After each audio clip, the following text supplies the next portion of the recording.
शराफत का चोला। एक कबूतर और कबूतरी पेड़ की डाल पर बैठे थे। उन्हें बहुत दूर से एक आदमी आता दिखाई दिया। कबूतरे के मन में कुछ शंका हुई और उसने कबूतर से कहा कि चलो जल्दी उड़ चलें, नहीं तो ये आदमी हमें मार डालेगा। कबूतर ने लंबी सांस लेते हुए इत्मीनान के साथ कबूतरी से कहा, उसे गौर से देखो तो सही, उसकी अदा देखो, लिबास देखो, चेहरे से शराफत टपक रही है। ये हमें क्या मारेगा? बिल्कुल सज्जन पुरुष लग रहा है। कबूतर की बात सुनकर कबूतरी चुप हो गई।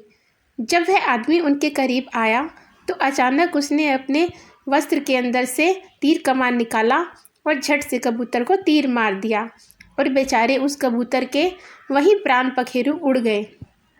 असहाय कबूतरी ने किसी तरह भागकर अपनी जान बचाई और बिलखने लगी।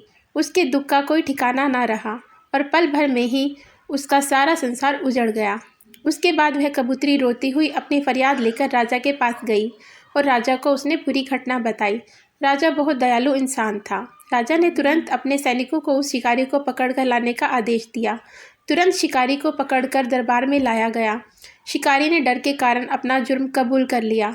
उसके बाद राजा ने कबूतरी को ही उस शिकारी को सज़ा देने का अधिकार दे दिया और उसने कहा कि तुम जो भी सज़ा इस शिकारी को देना चाहो दे सकती हो और तुरंत उस पर अमल किया जाएगा। कबूतरी ने बहुत दुखी मन से कहा कि हे राजन, मेरा जीवन साथी तो इस दुनिया से चला गया, जो फिर कभी भी लौटकर नहीं आएगा। इसलिए मेरे विचार से इस क्रूर शिकारी को बस इतनी ही सज़ा दी जानी चाहिए कि अगर वो शिकारी है तो उसे हर वक्त शिकारी का ही लिबास पहनना चाहिए। ये शराफत का लिबास वह उतार दे, क्योंकि शराफत का लिबास ओढ़कर धोखे से घिनौने कर्म करने वाले सबसे बड़े नीच होते हैं। आप भी अपने आसपास शराफत का ढोंग करने वाले बहुरूपियों से हमेशा सावधान रहें, सतर्क रहें और अपना बहुत ख्याल रखें।